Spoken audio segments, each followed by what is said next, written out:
Hey, good morning, everybody. Today we're going to start. I rewatched all the videos of the driftwood guitars prep for finish and applying a nitrocellulose burst finish last night. Rewatched everything, and I had my sequence wrong. What I was going to do was to put the spray booth together so that I could seal this with lacquer and then move on to pore fill. And in my haste, they do their pore fill first. So we have the pore fill. You see I've got two sets here. This is Z-epoxy, and they talk about Z-epoxy when they're doing, if they're going to use that as a pore fill. You can use anything that's a wood filler, like regular wood filler. You can use drywall joint compound, anything you want, powder wood filler that you just add water to. But what you don't want it to do is to shrink. And this stuff doesn't shrink. And I want to keep these videos short enough to be able to be posted easy. So I'm going to move on to the next video. So what we have here is Z-epoxy. And you notice that this says finishing resin. It says PT41. Now, when I ordered these, I ordered PT39 because it said Z-epoxy and it was a 30-minute resin, but it's not finishing resin. And in the video of Driftwood Guitars, you talk about him saying that this stuff dries perfectly clear, which it would, but it doesn't harden. Where this stuff has a little bit of an amber color to it and it dries better. He likes this better. So I said, what the hell, I'll buy it, give it a shot. And we're going to give it a shot. So I'm going to start with the back. Since I've never done this before, I want to start on a surface that is easy to do. I can get the feel for it. So I'll come back when I get the back done, see how we go. Okay, well, that was fun. I noticed that I don't mix up enough that I need because I don't want to be wasteful. So it took 4 or 5 different batches to cover the back. So I need to start mixing up more than I need. And I also did the neck. Now look at how that popped. I mean, it's mahogany, I know, but when you add that liquid to it, it just darkens that enough. I think that's pretty, but we're still going to finish it. So just the back is done, and we're going to let that dry. I got a little on the side there. All that's been cleaned up. And by the way, if you're using epoxy like that, denatured alcohol is your solvent. It works real good cleaning up my tools and getting it off my skin. If you have like blotches, so the tape obviously protected the fingerboard, and I was using this to rotate everything. But if you have like little strips when you're squeegeeing, you can actually use your finger to smooth them out with, just kind of go like that. So we're going to let this dry, come back in 2 or 3 hours, and hopefully it hardens. But the neck, I mean, it looks good. And also, by the way, off topic, I used my fret leveling gauge that does 3 at a time. I can't see it right now. Where the hell did I put it? I got more crap in here. But anyway, you measure, across 3 to make sure that they're level. And over the tape, at least, this neck is perfect. I used my neck relief gauge from StewMac right here, and I already zeroed out the neck based on the frets the way they are now. So the neck is dead flat right now, and it seems like the frets are, at least down the middle of the fingerboard, the frets are pretty darn good. So out of the box, I can't complain about the neck. But I do have a sanding beam, the blue thing, and we will mark these with a Sharpie, go over them just to make sure everything is level and playable. And then we will reshape them as we need to with the diamond fret file. and go from there. I'll talk to you in a little while. Thanks a lot, guys. Bye. Oh, the other thing I wanted to talk about is when you're squeegeeing your resin off of the wood, you want to squeegee off everything except what is in the pores. So you just keep working it until, and wiping your squeegee off until there's nothing left coming off from the wood. When you squeegee across, you check it, and then there's nothing, and you keep wiping the squeegee off with paper towels. So I've been going through a lot of paper towels. Of course, the body being maple, the neck being mahogany, this mahogany literally sucked the epoxy up, especially on the end grain down here at the heel and at the headstock up here. So, and it may need another coat. I expect that it will.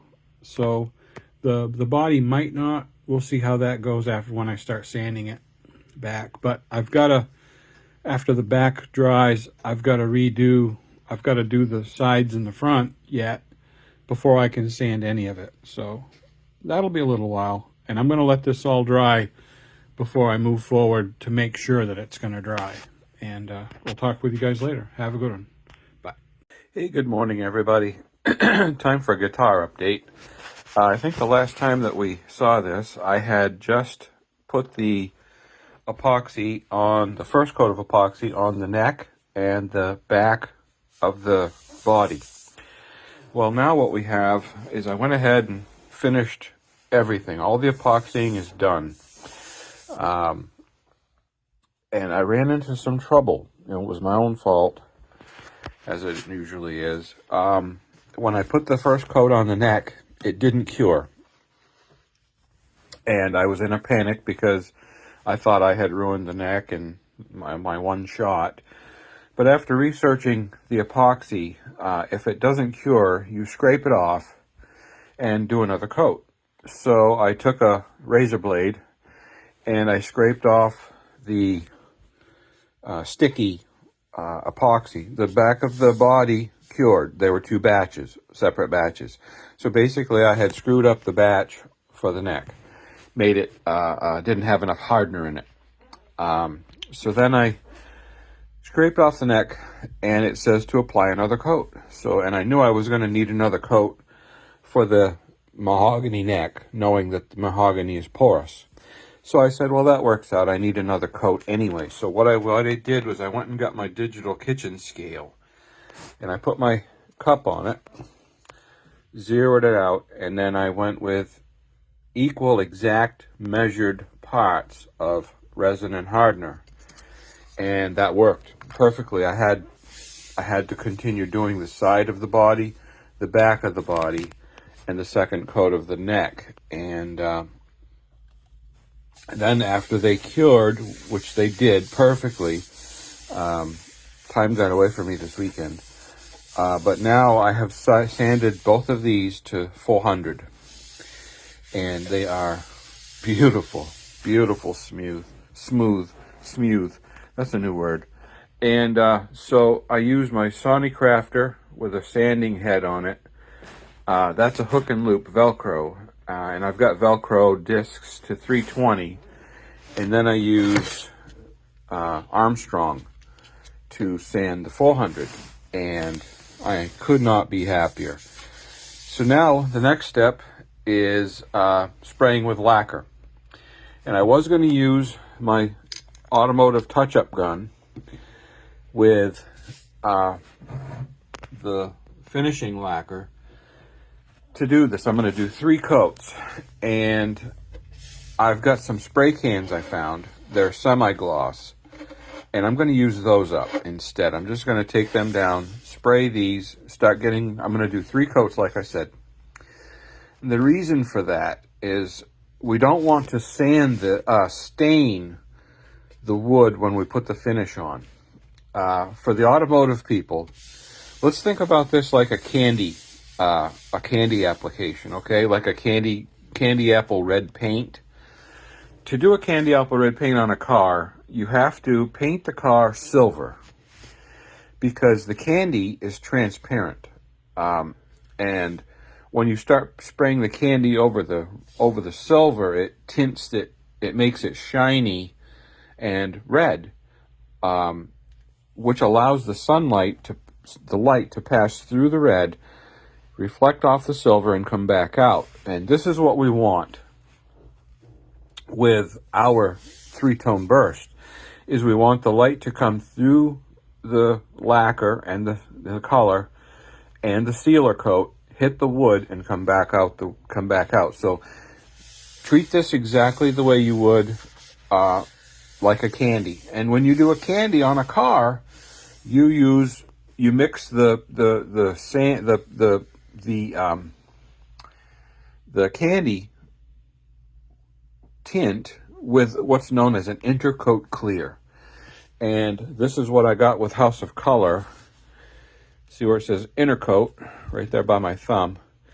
And the intercoat is going to be mixed with the Stumax tints, and that's what's going to give us our color. And we're going to do that using the retarder right there.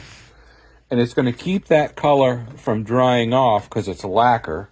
It's going to keep it from drying until I get the next coat ready and sprayed. And then that's going to allow them to blend and not have that gradation between yellow, red, and tobacco brown or black, which a three-tone sunburst is. There's that definite gradation between the colors. And I wanted to do away with that. If you watch Driftwood Guitars, oh my, okay, so the three-tone burst, if you go to Driftwood Guitars, they have a YouTube video called painting a guitar a burst or something to that effect, where they're doing like a Telecaster, they call it a Titlecaster, a Telecaster guitar in a three-tone burst, and he goes through the entire step using lacquer, the retarder, and he shows how to do that. And that's what I'm going to do with this, is I'm going to start out with yellow, I'm going to come back over it with cherry red and hitting the edges, and then I'm going to come back over it with probably tobacco brown. If I don't like it, I have black, and I can come over that. So what I wanted to talk about, aside from that, is when we're sanding this back, the epoxy, okay, I apply automotive restoration to this, as I've been talking about. So when you're sanding, like sanding Bondo, you have to sand Bondo back until there's no more low spots, right? If you've ever sanded Bondo.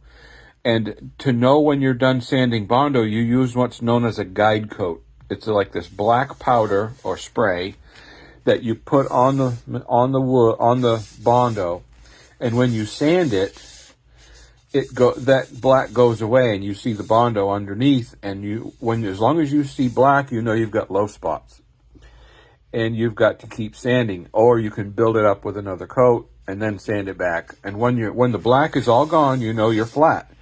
Same thing here.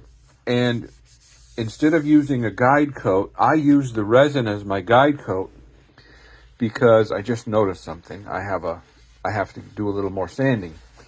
Is when you have low spots with resin, it's going to be shiny. And as you sand it off, it's not shiny anymore. And to know that, you reflect light against it, right? You hold it up to light and you look. And if you can see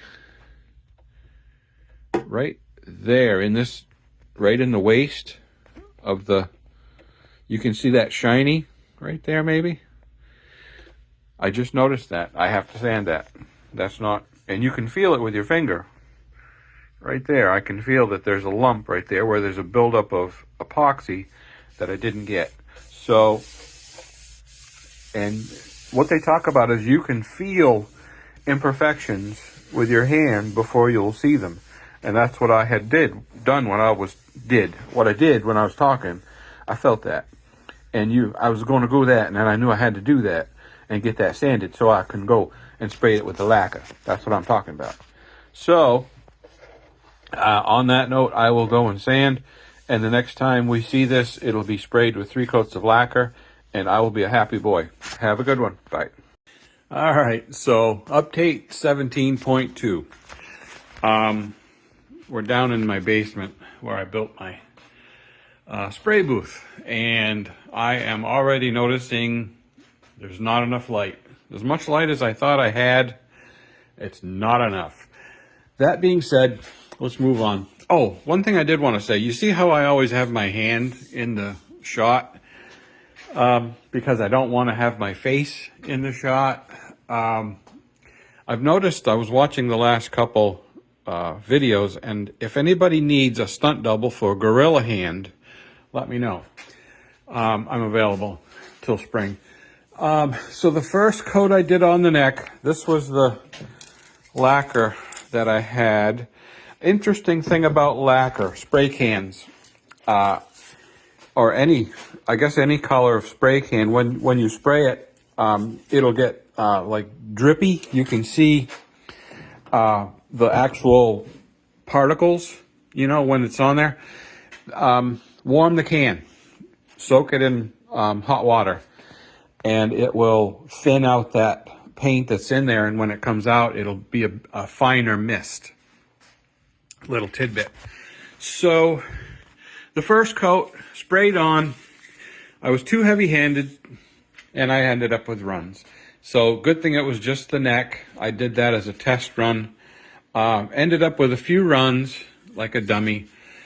So knowing that I had to be careful, I brought down some 220 and 400 grit sandpaper. Once it cured, I was able to actually sand it back with 400.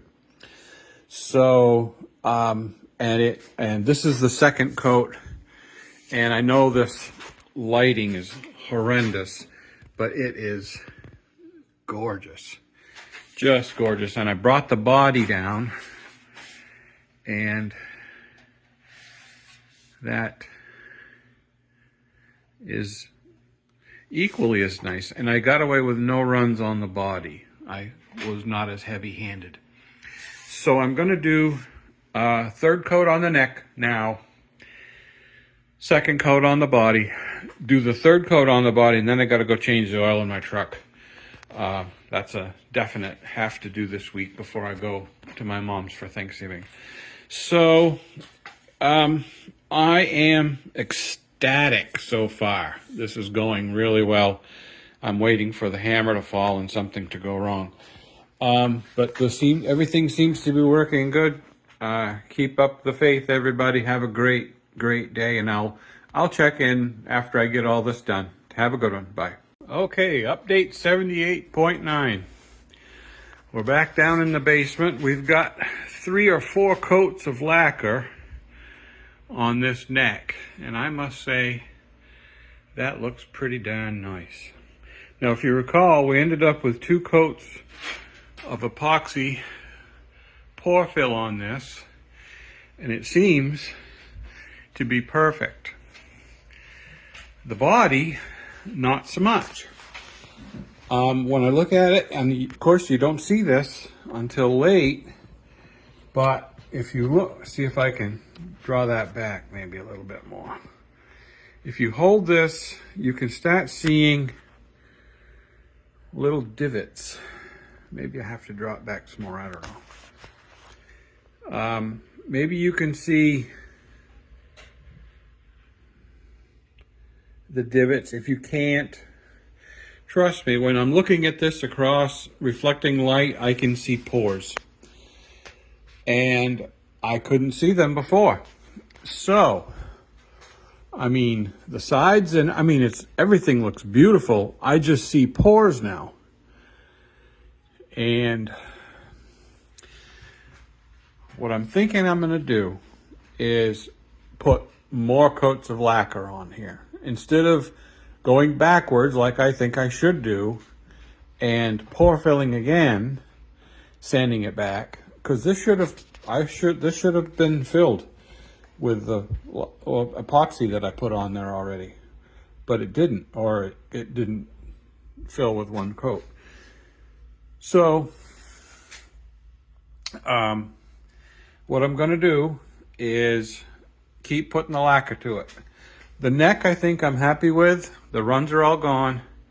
And I think that's freaking gorgeous. You can't see any pores in that at all. That is completely solid. The body, crap on a cracker. So, I'm just going to keep putting the lacquer to it because this is all going to get sanded back to 1,000 grit before I put the color on. And I think what I'll do is put the lacquer to it and then see where I'm at. If I can sand it back and get rid of these pores by filling them with lacquer, which is an expensive way to go, I think what I'll do is I'll do that because I've already got this, you know, into 3 coats of lacquer already. I don't want to do that really. I think I should just go upstairs, sand it, pour fill it. All right, I talked myself into it. Talk to you later. Bye.